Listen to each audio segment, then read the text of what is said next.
Yeah. What's up, everybody? It's your girl with the vibe, LexiLive, and we're back again. I just want to start off by saying happy Juneteenth to all my sisters and brothers.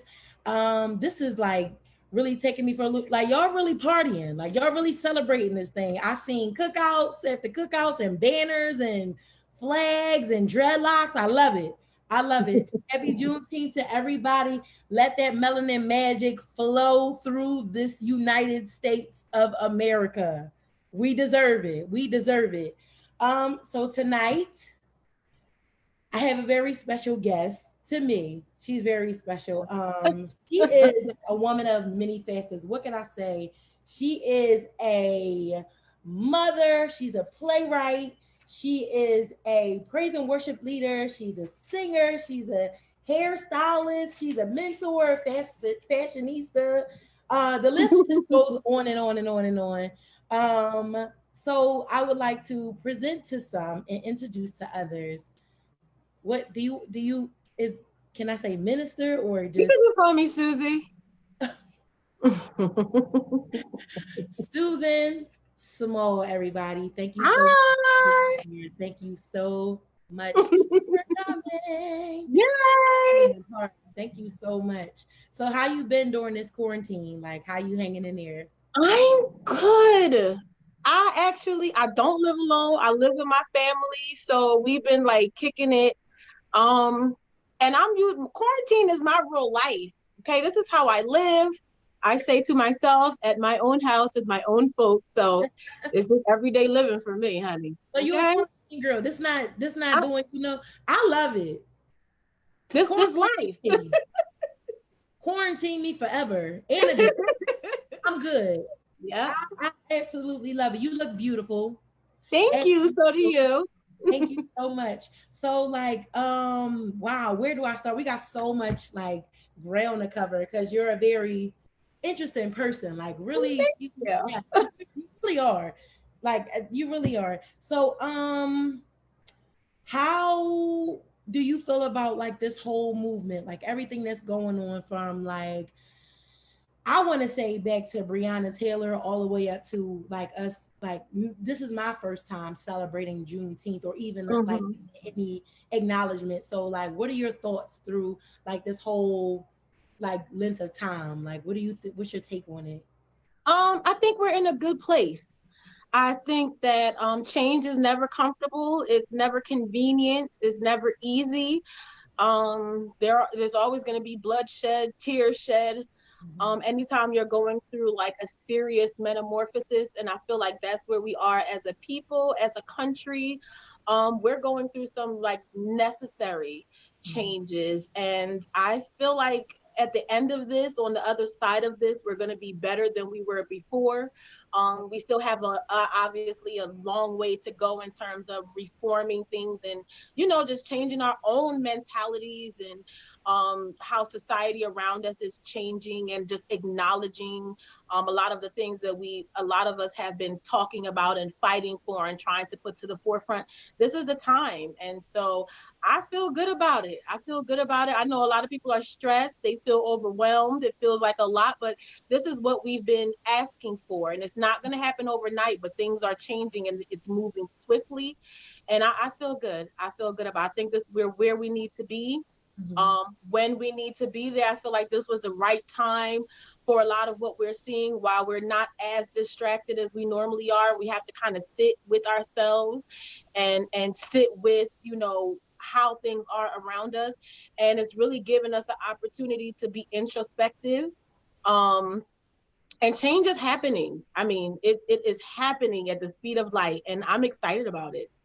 I know a lot of people are saying, well, they looted and they rioted, and that doesn't mean anything. I happen to beg to differ. Like I think differently. I do think that no, it wasn't right. And I can't say I don't condone it. I know that it wasn't right, but I do think Mhm. it did get the ear. I do think that it got a lot of people's attention. I do Right. think that it started the conversation. Like they didn't like what they were seeing, but it opened up the reason as to why. And I think that Yeah. that's why we are celebrating today. Right. I think that there's a place for aggression. Um, I think that, there's a place for all pieces. So those who are going to be peaceful. And those who are going to stay at home and pray, stay at home and pray. And those who are going to go out in the streets and burn something down, burn it down. Mhm. Um, Being revolutionary is not any one thing, it's very multifaceted. And so all of these things needed to happen. And even, I've had conversations with people about the looting, and it's just like, even that plays into a part of our mentality as a people and why we need this kind of change. Because for you to be in the mental space to go into a business and steal, what does that say about, where you are in terms of your moral compass and all of those we got to take those things into consideration when we're sitting on our high horse kind of looking down at people who participated in that part of it. And that wasn't the main part, but of Yeah. course that's the part that's going to get a lot of attention. Highlight. Yeah. But it always is necessary. All of it has been necessary in moving the needle in a way that it hasn't moved in decades. Mm-hmm. Because you think about it, 9 times out of 10, the people who did most of the looting are still waiting to be stimulated, Right. lost their jobs, have children. Not everybody, but 9 times out of 10, there was a need. Yeah. Um, I was reading a I think it was like an article on Facebook, like a few as soon as the pandemic started, and the person was saying pray for him because he didn't lose his job. He still was had the job title, but they said that he was working 0 hours, so they refused to give him unemployment because Wow. he wasn't working like regular hours, but he still had the job. So those are like the kind of hiccups and holdups that our community is, we're stuck in these places, and Right. stuck in the house, and stuck in these like racial situations. Mhm. So yeah, we needed this more than ever. I Yeah. am I'm glad to see that this is where it's Me going. too. Prayerfully we don't lose anybody else, but Right. prayerfully the doors are open up for more conversations and for more freedom to ring. Like, let it ring Yeah. finally, like, once and like, let it really ring, like, let it happen. Let Yeah, it. there's a lot of reform that's happening in terms of the law. I Yeah. mean, changes are happening on every level, Yes. and that's what we've needed to happen in our financial institutions, in a lot of the doors that artists of color haven't been able to get into. Now they're just like, come, please. Yeah. And you know what I mean? And it's not all genuine. Of course, we know it's not even about changing people's hearts or really their minds for those Right. who don't want to change. We're just saying, you can't say that we live in a country where anything is possible, your dreams are possible, and that there's all of these systems that are put into place to keep people of color subjugated. So we here, you Yeah. know, we Absolutely. here. It's Absolutely. changing. It's going to be brutal. It's going to be ugly. It's going to be painful, but it's going to happen, and it's Yeah. happening. And so, I hope we don't get so caught up and get so overwhelmed that we're not able to see where the progress is being made. What Al Sharpton said is best. Just take your knee off my neck. That's it. That's all Just, we just, saying. Let it be. just let us be. Like, just let us act like us, and we don't. It's okay if you do. It's okay if you don't. Just take your knee, Yeah, from right here, up in here. please. Right. Right? Okay. Right. Um, but so because I was thinking of this, so this is a question, right? That Mhm. I was thinking of, and I feel like you're someone who we can have this conversation about. So as far as the church, do you think My that as a church, God. do you think that we are ready for this?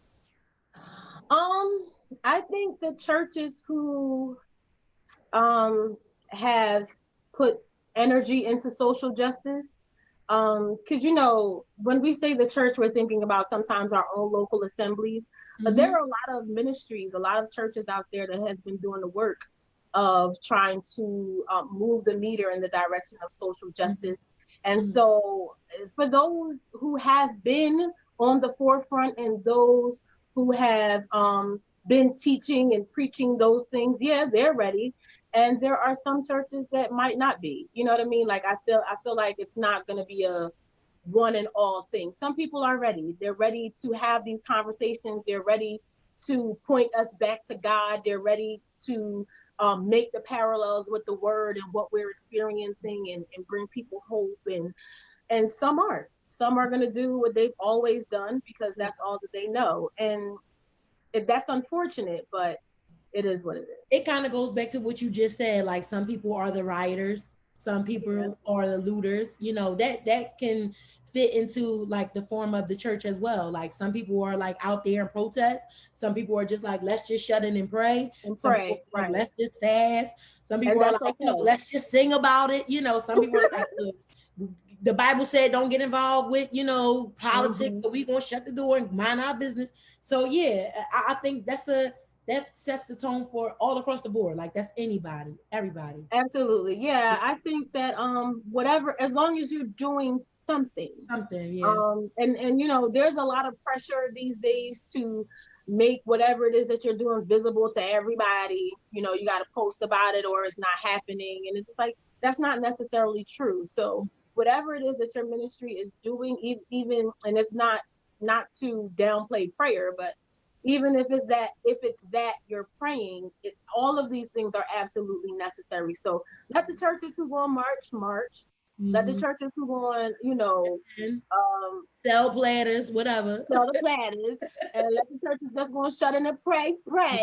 Yeah. And because all of it is necessary, Yeah. one person can do everything, so we need everybody doing their part. Absolutely. Absolutely. So let's get into you, because Ah! that's what we out here for tonight. Um, so there, like I said before, there are so many facets to you, and as I was like redoing my outline last night, I thought about this quote. Is one of my favorite quotes, and it's from John Quincy Adams. And I had to just like read up on who this person was. He was like the eighth Mm-hmm. president of the world. He was like really dope, like as far as what I read. But his one of his favorite quotes says, "If your actions inspire others to dream more, Mm-hmm. learn more, do more, and become more, you are a leader." That's good. So I think when I hear that, I definitely think of you.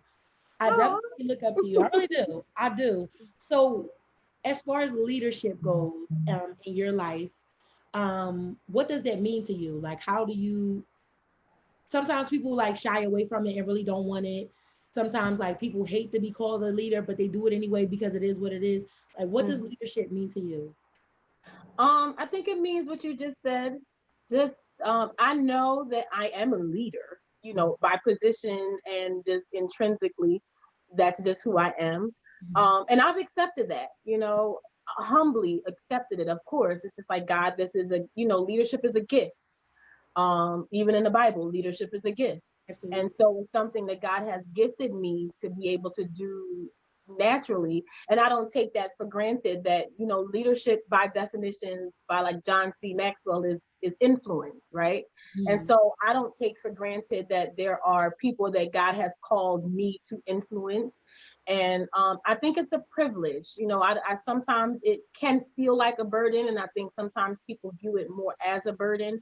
But if you are careful with it and you handle it, with care, it will feel like a privilege. It's a privilege to inspire people. It's a Mhm. privilege to be able to influence people on the path to their destiny. It's a privilege to inspire people to pursue purpose in life.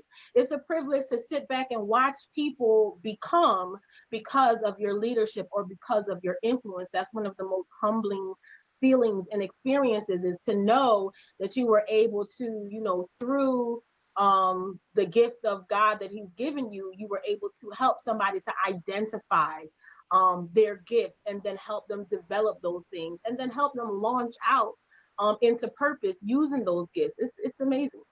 It's It amazing. really is. It Privilege. really is. And you wear it well. Do you ever feel weary of your leadership or Honey. And Um, how do you handle it? Like when you come to those places, because I think a lot of people who are watching are leaders. You tend to draw who you are and you tend to yeah. be around who you are. So I mean, as a praise and worship leader, like I don't always feel leaderish. Like Hmm. I almost never feel like a leader. Hmm. I never feel like I'm good enough. Well, not Hmm. never, but sometimes I feel like I'm not good enough. Sometimes Right. I feel like, I could be better. And why? Like, why me? What do you do to get yourself out of those places if you've ever experienced that or feel Oh, I think we all do. I think leading transparently is important. I think leading honestly, so that you're not building up this expectation of perfection in front of the people, because that's a part of it that becomes exhausting, right? yeah. Because you feel like you're trying to keep it all together because you're leading, and as the leader you need to be this or you need to be that. But I found that I've been more effective as a leader, that I've had more strength as a leader when I allow the people that I'm leading to walk alongside me, so that when I get into those places where I'm weary, or I don't feel my absolute best, I know that I can count on those who are on this journey with me. You know what I Hmm. mean? And I don't have the pressure of having to be perfect or seem perfect, because at the end of the day, God has not called you to what you do because of perfection. And you know that He's gifted you to do whatever it is that He's called you to. And so it's just like, just do that, whether it's same thing with leading worship. I would never say like, girl, I could blow. I Yeah, sing, like that's not never my but twist. Yeah. yeah, I never my twist. That for some people that's what it is, and that's Mhm. dope. But for me, it's just like, I do this because this is what God has called me to. So if I'm leading and I hit a wrong note, all right, Yeah. I might start this song in the wrong key. Like, the Yeah. people that I'm leading, they're confident in me because they've seen the results, but they're not confident because they expect perfection, if that Yeah. makes sense. So they know, like, we can follow her. She gonna get us right. She gonna get us together. She gonna get us from A to B. But they know, like, if I hit this wrong note, don't worry, because we gonna Yeah. fix it. Yeah. But Yeah. it Yeah. ain't gonna be perfect. And so, the pressure, you release a lot of pressure when you're honest and you're transparent, and you don't have that false sense of perfection trying Yeah. to lead. When you think like that, when it's not about you, like Yeah. when it's not about you, it takes a lot of the pressure. Like you said, it takes all of the pressure away. And you can Amen. just really worship in how they say in spirit and in truth. Like I can really Mhm. do this and it's not about me. If I hit a wrong note, it's cool. Like cause we up here about God. It's not about us. Yeah. Um so you said something like the people who are around you. I remember I was at a place in leadership where I felt like I had to just remain leader. Like I can't be their friend because I feel Mhm. like if I try to intermingle friendship with the leadership, then they won't respect me as a leader. Mhm. Um, how is that a right narrative or I think you know who you're leading, right? And so there are some people who I mentor who are also my friends outside. I have people who I look up to. Minister Carla Allison, that's one of my mentors, right? She's like my my big sister, but she's also one of my closest friends. She's one of my best friends. But the respect that I have for her, I know when we're in a certain environments, our relationship dynamic changes, right? right? So if I'm at her house and we kicking it, I talk about anything and we kicking it.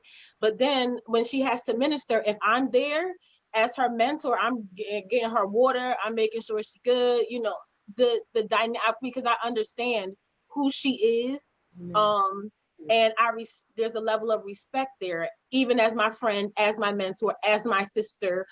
Whenever the dynamic changes, then my role in a relationship changes. And so with those people that I lead or I mentor some people who I consider friend. But I think that when people they know you, right, and they have a certain level of respect for you, that doesn't go away. You know what I mean? I've seen some of my leaders in weak moments, and it didn't make me respect them any less, Bless because you. I still honor the God in them, and I honor, the call of God on their lives. And so, I can still respect you. But then that there are some people that you lead that you can't cross a certain line with them. There's no going back at that point. That they're not mature enough to be able to see you in every light and still respect you for who you are in the position that you have. And so you got to kind of just look at who you're leading individually and know where the boundaries are for every relationship. That's good. That's real good. See live. Yeah, let's just rest in it. Absolutely. Absolutely. Okay. So we're gonna switch it up a little bit. Mm-hmm. Play a little game. Mm-hmm. Okay. All right. I'm ready. Ready? I'm ready. Gotta go. All right. We're gonna start with female R&B singers. Okay. One gotta go. All right. All right. No, I'm sorry. Female gospel singers. All right. All right. Gotta go. Kiki Sheard, Mm-hmm. Tasha Page Lockhart, Tasha Cobbs, Leandria Johnson. Lockhart can go. Lockhart could go? Lockhart can go. Okay. Lockhart could go? Lockhart can go. Lockhart can go. Okay. Because Kiki, we know I love me some Kiki. Okay, she can do all the things. All right, she sings down. She sings down. And so Leandria, she touched, but the girl got the oil, and I love it. Like she's just like your cousin that you be like, here she go, but we love her. So she definitely gonna sing at the funeral though. Oh, absolutely, absolutely. Period. Who else was it? Tasha, my girl. That's my girl. Okay, that's my girl. Me and Tasha, we gets down.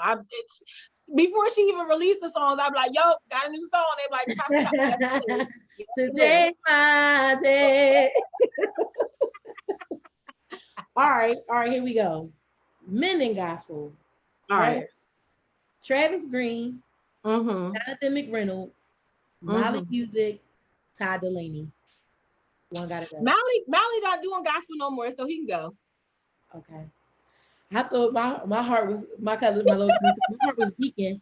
My heart was beating so fast. I thought you was gonna say Jonathan McReynolds. That is he gotta stay. No Writer. He's an incredible. He's just smart. Period. Like he's like the 10th smartest person in the world or something like that. Yes, he's definitely an intellectual. He gotta stay. The other one, their writing skills are amazing, so they gotta stay. But Mally, he on the line.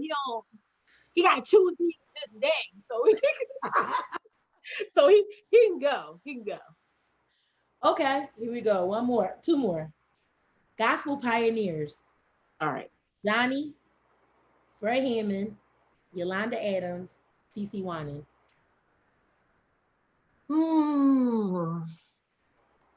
Say them again. Donnie, Yolanda, Fred, and CC. So I'm not a Yolanda Adams fan, but I understand what she's done for gospel music in terms of crossing over into mainstream, right? All right, y'all gonna hate me, but Fred can go. Fred can go. He told me to tell you that no weapon formed against him shall prosper. When he did his verses the other night with Kirk, I ain't know none of them songs. All right, period. I'm just gonna put it out there. I was so lost, but I like sing the songs that we know. Like sing the stuff we know. I only know Pages of Life. I know that album front to back. Which one? That's the most recent one? No, that was the one where he had the writing all over the CD cover, all over his face. That has like now I can't even think of one song on there. Nonetheless, I used to run that album nonstop. So Pages of Life is my favorite Fred Hammond album. Other than that, I don't know nothing about him. No. Okay. So Fred can go. Okay, here we go. One more. Choirs. I don't know nothing about this. Go ahead. Ricky Dillard, James Hall, Hezekiah Walker, John P. Key. One gotta go. Ricky gotta go. Ricky. Did you just say Ricky? See, the thing is, Ricky's choir still popping though. Like they still popping now. James Hall, if there was no James Hall, it wouldn't be none of these people. Hezekiah Walker is going to put out the radio bangers. Like you can't get rid of Hez. Who else was it? John P. Key. We can't touch John P. Key. He's the staple. He's like gospel royalty. So Ricky gotta go. I don't even know no Ricky Dillard songs. I don't know. No, I don't. I know maybe one, two. You know, One More Chance. And that's all of them. Okay, so he can go. I'm melting. I'm weak. They all sound the same to me, so he can go. I don't know. I'm dead. So, as a writer, where did you get your start as a writer? Because you wrote some things. I did write some things. I used to write in high school. I used to write in middle school. I've always loved reading and writing. I used to read all kind of novels. My grandma used to give me V.C. Andrews books, like them things is like I read the whole Flowers in the Attic, and then I was reading like 50 Shades of Grey. Why? I don't know, but I was reading. And then like by 8th grade, I really got into Stephen King. And I was reading all Stephen King novels, and those are some really thick novels. And then by high school, my English teacher was one of my mentors, insane white woman, and her major was in Black female writers. And so we got there and was like, what? This is a thing? Yeah. And so she introduced us to the Toni Morrisons and the Ntozake Shanges and Alice Walkers and all of that. And from there, it was just like, oh. And I started writing. I used to write poetry a lot. And then I was a part of the Philadelphia Youth Theater. And so a part of our production was for us to do writing, like help write, produce, act, all of that kind of stuff. And so, yeah, that's where I started writing. And then, of course, when you're in church tends to be the catalyst, for a lot of our gifts. And so I had a lot of opportunities to write, small productions for church fundraisers, Black History Month, stuff like that. So that was kind of my birthing place, for lack of a better word. Mm-hmm. Yeah. So like you started there, but like what helped propel your writing to the next level? It was just knowing once I started doing it again, because I got married at about 22, started my family, and it just was growing, and I was kind of lost in all of that. And so the first production that I wrote for church, I think I did, it was called Four Little Girls, and it was like a Black history thing, and it was so good.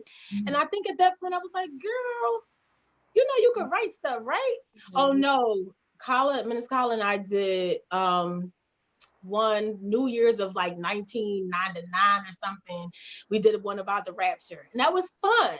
And then the next year I did one for Black History Month about the 4 little girls that were killed in a bombing in Alabama. And I was like, you was all right. And then the next year I did, I wrote a whole Caribbean, which was crazy because I'm born in the islands but raised here.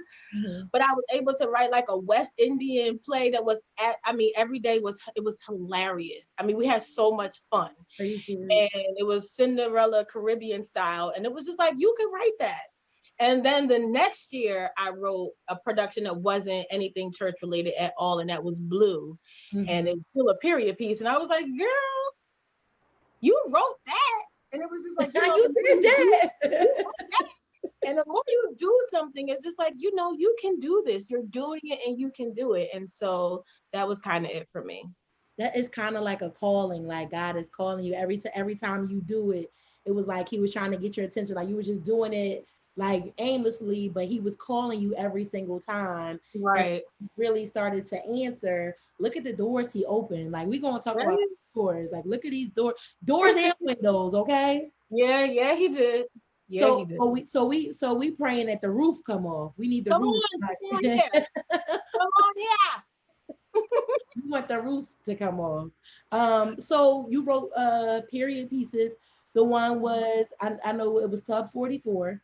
Mm-hmm. That was before Blue. No, it was Blue. I did Blue about 3 or 4 times, but it Okay. was Blue, then it was Club 44, then we did Blue again, um, and then we did Blue again, and then we did Princess Nyla, and then we did theater festivals. So Blue is my baby. Blue is my baby. I can't wait to do Blue again. It's such an amazing piece, and it's so appropriate for now because the time period is the 1950s, and it has a lot to do with race and colorism and all of that good stuff. It's all original music. Shout out to Karen. Yes, Karen, yes. girl. Karen been my ride or die. Um, and so yeah, I'm excited to do Blue again. But yeah, we started out with period pieces. I love period pieces because it's a lot of creating that happens. You have to create the space, you have to create the characters through costume, through hair, through makeup. You have to create the culture and environment through language. And so it's challenging, but it's really you gotta really dive into It it. So is. I enjoy period Mhm. pieces. It's like building a house from the ground up. Like Yes. you Yes, it responsible is. for everything, like building it all with the nails, the hammer, the tools you pick, the paint you pick, the sauce you use, Absolutely. everything you're building it from all the way up. Like you're Hmm. responsible for the create. So tell us a little bit about Blue, and then give us a little bit about Club 44. Like what are they about?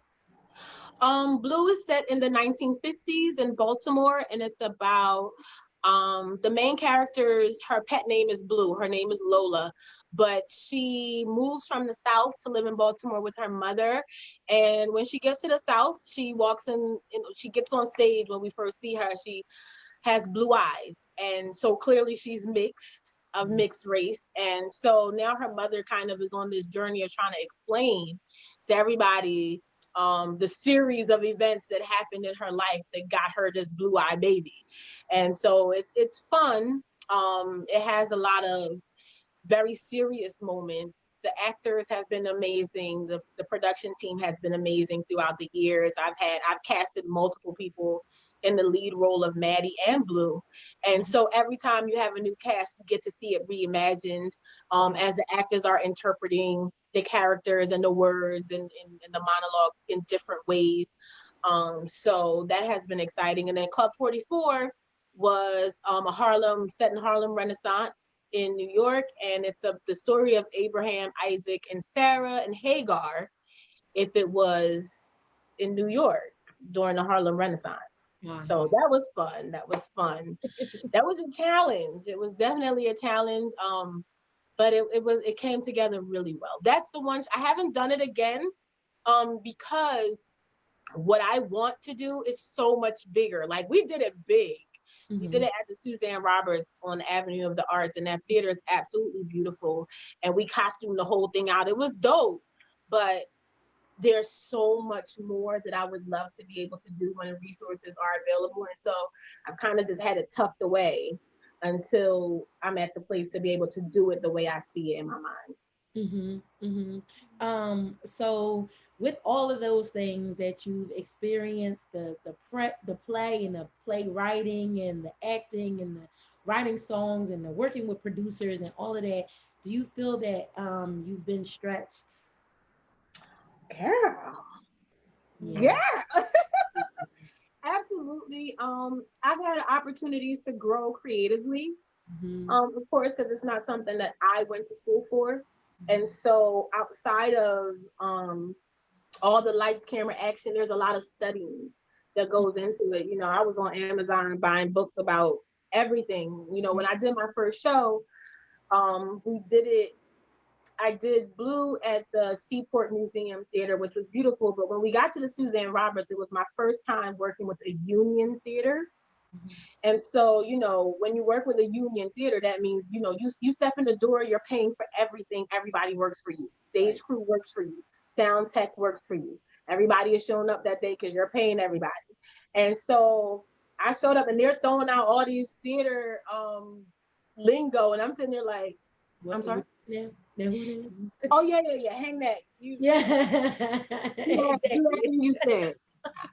And I'm looking like, what are you talking about? Um, but you got to be okay showing up not knowing everything, Mhm. but knowing enough to know that you have what it takes to pull it off. And Mhm. so, I've spent a lot of time studying and researching and making sure that, I have the knowledge base that I need to create on top of that. So it Yeah. stretched me in that sense. It stretched me in dealing with people, because let me tell y'all something, okay? Y'all creatives, y'all was trying a person patience. And so I've learned how to, people think it's not easy for me to be like cutthroat. It's not. But it's grown me in that sense where I've learned how to be in charge in a Yeah. different sense of the word, like not in church, in the world in charge, where Yeah. you gotta put your foot down and you know what I mean, all of those kind of things, but without being overly. It's a fine line, but I've grown in that sense with being more direct, more expressing, when you don't like something, because I'm the type to sit back and be like, but I've learned how to, speak in the moment. It's grown me in a lot. It's grown me in learn how to manage finances, Yeah. how to take a little bit and make that joint pop. And so, yeah, it's. I'm very grateful for all the experiences that we've been able to have. I think that everybody often runs to the opportunity to be the boss. But even with like this like podcast thing, you gotta be okay with telling people that you really, really like and sometimes really, really love and really, really care about. No. Like Yeah, that that's like being a boss, the hard stuff. Like that's really hard. Like everybody want to sit back and call the shots. But sometimes you might have to tell your mom, like, no, mom, you can't be in this play. You know what I'm saying? I'm saying hypothetically, but that's like being a boss. It's not always, pointing the finger and like having, the rules and setting and calling the shots. hmm, Sometimes you really gotta like bear down and say, no, that wasn't good. You need to go back and do that again, try again, not absolutely. this time.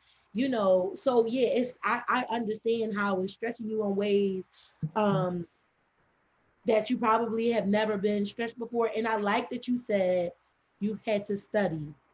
Hmm. You have to study. Oh You yeah, can't just jump out here. Like you really have to study to show yourself approval. I think that principle goes beyond like just in the church. It's real life. You really have to show yourself approved. And the only way you can do that is if go, you got to read. You got to go through the yeah, curriculum. You got to read. You got to read up on it, study, know what you're talking about, at least somewhat, yeah, until you get yeah, all the way through. I like that. I like that. yeah. That's dope. That's real information. Study, y'all. Pick up the book. Just read a little bit about it. A little bit. Yeah, I got plenty of books or going to shows, paying attention, seeing what people do. I've reached out to directors that I follow on Instagram and asked them if I can just come and sit in one of their rehearsal sessions just to see how they maneuver their rehearsals and to learn from them. So, everybody steps on the scene like, I got it figured out and, look at what I'm doing. But, you got to be willing to you're always going to be a student. And so, always being willing to look at people who've been in that particular industry longer than you and say, yo, can I just come and learn from you? And I've had people like, oh, of course. Yeah. And so have had opportunities to connect with some amazing people, but just from the sense of, yeah, I just want to come and see how you do what you do, just so I can learn and take what I need to take back. You're not copying or anything, like, because everything don't work for everybody, Mhm. but there's so much that we can learn from each other and so much that we can learn from other creative minds. And so I try to take every opportunity that I can to learn from other creative minds that I respect. Mhm. So when is your next casting call? Like, I know you said you want to. It's kind of in the tuck right now, but when you do your casting call, like, how will people be able to know? I might come down and audition. Yeah, girl, absolutely. The last show I didn't do any auditions. What I did, I had already had my cast kind of set in stone, Mhm. and then there were people who I had been eyeing, so I just hit them up like, come and read this part. But I think that when I always ask my cast members, y'all down again? I don't assume that, Yeah. so far everybody's been like, heck yeah, I'm coming back. And when you do a show with the same group of people over and over, the show builds. You Yeah. know, chemistry builds. Y'all Yeah. know what I want. I know how, how to push you and how to get you to deliver. They know each other so well that the chemistry on stage is so amazing. So here and there, yes, we'll have like open parts, but I tend to rock with who I'm rocking with in case, or if they don't want to come back, they don't have the time, or something happens and they can't do the show again, then absolutely I will hold auditions for certain parts. And I love working with new talent, but I like working with the same people because it works. It makes it so much easier. So much easier. Yeah. Yeah. Absolutely. Okay, so that was Susan Small, the writer. Okay, so we switch it up one more time. One more again. Game. Play another little game. Finish the lyric. Okay. All right. I'm I gonna was try. like, yeah, I don't know. She might not be on this. I don't know. I'm gonna try. I'm down. I'm All gonna right, try. I'm gonna try. here we go. R&B from the 90s. All right. All right. All right. Okay. Yeah, I don't know none of this stuff today from the 90s. You got to give me the artist, and you got to, I think you jumping in at the chorus. All right. All right. Let's see. Let's All see. right, here you go. Well, you want my heart and all my time. Well, it won't be there if you can't deal with my mind. Cause a girl like me, I won't stand for less. I require plenty conversation with myself. Long as you know Hey, that I can have any man I want to, baby. That's sexual. Let's say, is yes. that all till I choose you? Is that TLC? Yeah. Baby, baby, baby. I got so much love in me. All right. Here we go. All right, next one. Ready? I'm ready. I'm ready. Ladies, leave your man at home. The club is full of ballers and they pockets full blown. No, you fellas leave your girl with her friends because it's 11:30 and the club is jumping, jumping. Hey! Yeah, Destiny Child, period. All right, here we go. Here we go. Here we go. Here we go. All right. All right. Oh, okay. Ready? All right, I'm ready. As I stand here contemplating on the right thing to decide, will I Okay. take the wrong direction all my life? Where will I go? What lies ahead of me? I got strong determination. And I'm wait. Wait. I know it. I know it. Who can I run You to? gonna skip the whole thing? That's so churchy. Share this empty space. Is that escape? Yes. All right. All right. So I'll give you 6 points. Six. All Six. right, all right, all I'll right. give you 6 points for that. Okay. Last one. That wasn't a chorus though. That was still a verse. All right. So okay. So I 8 points. All right. I give you eight. I give you eight. I give you eight. All right. Here we go. Ready? Yeah, I'm ready. Here we go. Don't matter who knows. I don't care who sees. I Me cannot remember the thinking name. about you makes my life complete. Huh. And what I mean by that is my whole world changes. You make me feel things that I've never felt. I wanna kiss you. Kissing you is all that I've been thinking of. Kissing you is cool. Ooh, I Yeah. wanna I kiss. kiss What's the you. name of the group though? That's Total. Is Ah! it Total? Good job. Yeah, I know my 90s. Period. That was my Yeah. glory days. Listen. You missed me with the 2000 Lil Mo. Okay, Destiny Child. After that, After that, I don't know nothing about it. I don't know.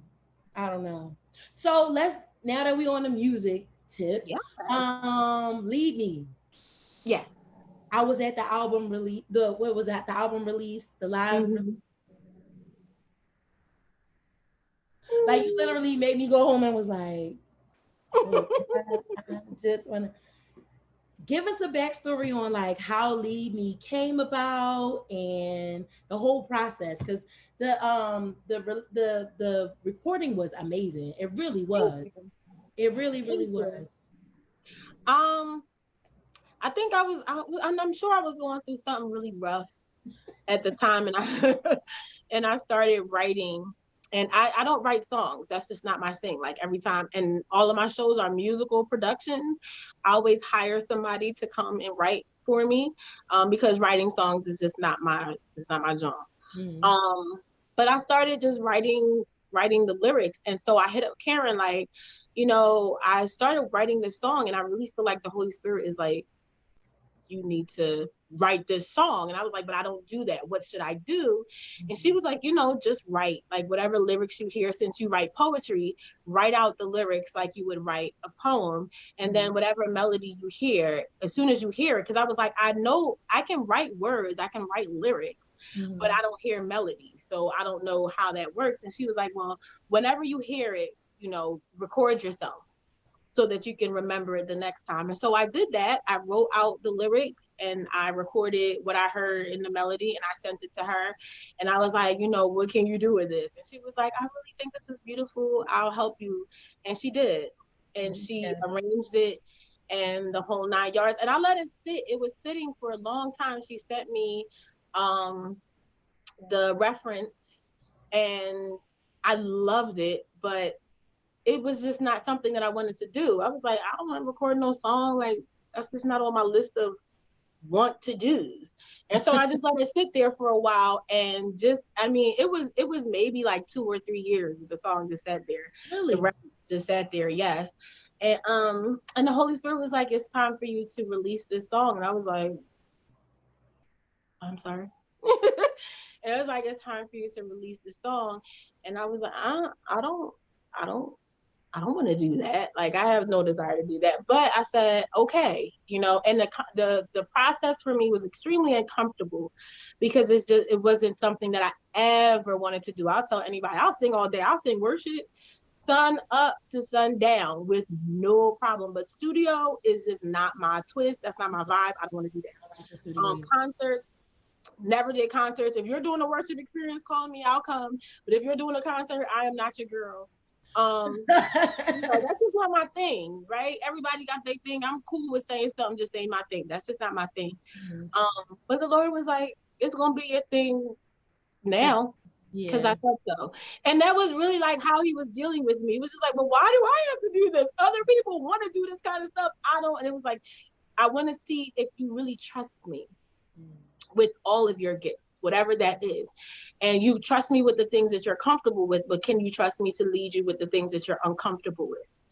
And it was just like, okay, I guess. Yeah. And so I did it, and it was like pulling teeth with me because, and I said this before in another interview, like I know as beautiful as it came out, shout out to Sean Blake Bartley for making sure Who? that it Yeah. came out beautifully. But I know that sometimes we tell God yes and we do things, but it's still not complete. Right. And I know with that, it was just like I'm just doing it to get it over with. So I Mhm. could be like, here, God, I did it. Yeah. Um, but I feel like the posture that I needed to have during the process, I didn't necessarily have the vulnerability that I needed to have, just like in the recording and all that kind of stuff. I just could not get there. And so I learned a lot about myself. I learned a lot about my relationship with God during the process of producing that. And afterwards, I told Sean we're gonna work on something else. We have been working on something else.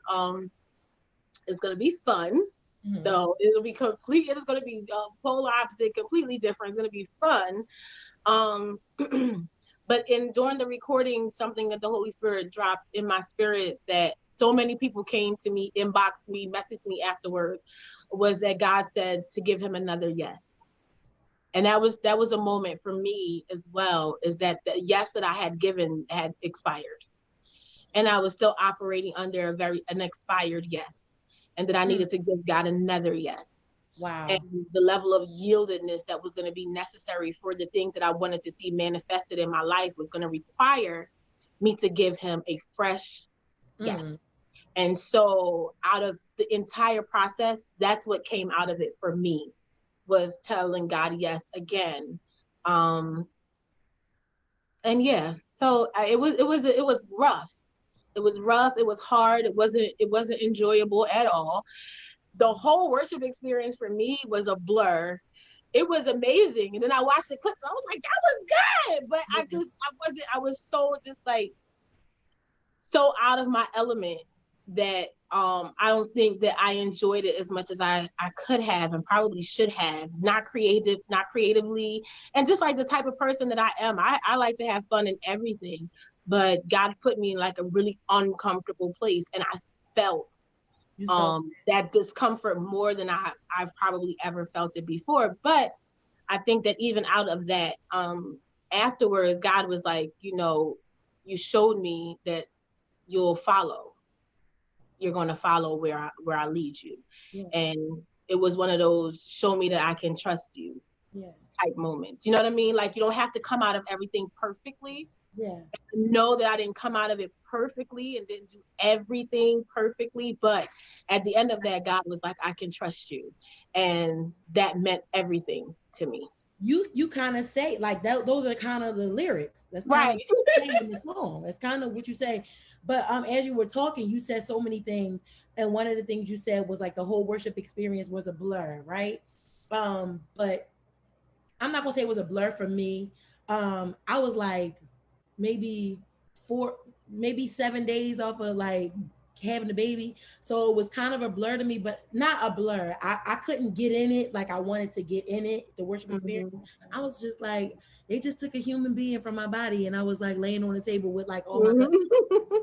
But I'm looking Oh. around and seeing like how people were impacted and how like people like some people were just crying and just Mhm. like releasing, and you can see like friends of mine, like my husband's friend Chris, like I never saw him nowhere like in the whole like it was beautiful to see, like it was Mhm. impactful, it was important. And I think too, maybe like what if because you said yes and you did the lead me, like then he opened up these doors, like Oh, everything absolutely. that I you, mean, I know for yeah, sure yeah, because after that, so many things just like happened yeah, that needed to happen. And so I know that that was as a result of just allowing myself to be vulnerable and yielded yeah, enough to do something that was uncomfortable for me.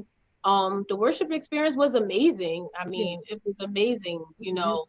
The It really was. band, everything just came to, and the crazy thing is everything came together so easily. Like it wasn't even stressful at all. The band was amazing. It wasn't a million rehearsals. The singers rehearsed. I went to one rehearsal, and so the singers rehearsed on their own. They didn't rehearse a lot. The band rehearsed on their own. We all came together maybe once or twice, and the flow was effortless. 90% of the stuff we did, we didn't even rehearse it. Like the flow was crazy. So it was God. It was definitely a God thing. He showed up. My friend was just like, that was so intense because it was just like once we got out there, it was just go. And it was amazingly intense. I was incredibly drained when it was over. Um, but I'm glad, like I said, God did a lot of things just from that yes. Yeah, And I learned how to trust him in very uncomfortable things. yeah. That he's gonna get the glory out of it. He's gonna And bring it together. that's a message for like people who are watching. Like, give God your yes, no matter how uncomfortable it may be. And that uncomfortable thing that He's asking you to do may not be the thing that He wants you to do. He Right. just might want to see if you want to trust Him, if you want to do it because He asked. No Yeah. matter how uncomfortable you feel, no matter, and I don't look right, I don't sound right, I don't feel right. Are you going to do it? He like after that, doors will open because of your yes, because you let him lead and you follow. Yeah. Wow. So the coup de grace tonight is Princess Nyla in the journey. Yay! Wait, I got my book. Yes, yes, yes, yes. It's such a beautiful, and she looks like us. I had another author, one of my friends, who are they're putting out content of characters that look like us. Look at that. So tell us about that. Like, who inspired you? How did you get your inspiration from that? Well, of course, it's inspired by my children. Who I I got wanted to be four. on tonight. I wanted them to be on tonight. Child, we gonna catch them on another day. I have four kids. I have a adult son who's almost 23, and then I have my daughters. And so we watch a lot of like Disney Mm-hmm. stuff together. And I think we watched Princess and the Frog. I think that was the one that we were watching, That's and we on were my. talking about just the lack of representation in terms of seeing people of color and just having a more ethnic experience in some of the Disney movies and productions and shows and stuff like that. And so they kind of challenged me to write something, and they was like, you write something." I was like, Me, "You write yeah. something," and it just flowed so easily. It just this is my thing. When you find a thing that's kind of like your thing, and it Yeah. just happens like really effortlessly. And so that was the thing with this. So we wrote the production, and so my oldest daughter, she goes to Kappa. Shout out to all the Kappa legends. And they up there woo wooing. Um when we did the production the first time, she worked with Karen to write the majority of the music, and the music is amazing. And so we did the show like three times, and it was seven shows in all, but 3 different years that we did the show, and it sold out every time, and like all the products was like gone every time, and I was like, this is a thing. Yeah. Yeah. This is a thing. And we did the show last year. Last October was the last time that I ran the show. And then when the show was over, I started writing the book already. But I said this time after the show was done and I square away all my finances, I'm going to invest my money in the product. Mm. Um so that we can expand it as a brand. And so I found my illustrator, and my writing partner is actually my son's dad, and we went to work. And Wow. this is a proof. I'm just waiting. COVID came and shut the world down. Mm. But my books are on the way. So they finally shipped. I got my books printed overseas. It is published through my own publishing company, Small House Publishing. And so now I'm just waiting for my books to arrive. I'm Give us a excited. little bit. Give us a little bit, a little bit. Let me sing. All Let right, me y'all. see. All right, y'all. Let me see because let me see. Wait, I don't want to read that part. All right, I'm gonna read this part. All right. Okay, we ready? So, what happens in the book, right? This little girl, her name is Nyla, and her grandmother, she's African. Her grandmother brings her this ancient book, and she starts reading the book to her, and she is then transported from her world into this whole magical world through the book. So technically the book is the magic window. I'm gonna just put that out there because everybody don't get it. The book is the magic window. So this is when she gets to the place that she goes to is called the Great Lorin, and I use some references to like Yoruba, and so in Yoruba, Lorin means in between. So it's like in between this world and another world. Okay. So she gets to the Great Lorin, and she meets this character who is Mr. Hooser, and he is a purple talking owl with gold glasses. Fun All right, fact: owls are your favorite birds. owls are my favorite. Fun fact. Yeah. So the fun fact is in the show, We made Mr. Hoozer's costumes out of the feather skirts from the dancers in Club 44. So Okay. yes, sir. They'll put that little T in there. So she gets to the Great Lorin, and here's Mr. Hooser telling her who she is, right? He's revealing to her her true identity. And it's written in rhyme. Okay. So, and there she stood, just 5 feet tall, Princess Nyla, strong but small, with cocoa skin dipped in the sun, her kinky coils pulled up for fun. Eyes of auburn, big at sight, and a floral crown of pink and white. It's the magic window that has led you here to help us conquer our deepest fear. The Lucumeners, eaters of bones, and the Red Queen who sits on the throne. To defeat them, you must be bold. Then we'll find the window of gold, says Mr. Hooser. I've crowned you princess of the great Lorin, for we are in need of your powers within. You must prepare to travel to the villain's lair to save the one who's captured there. Wow. The picture, so that's Nyla. He's And, cute.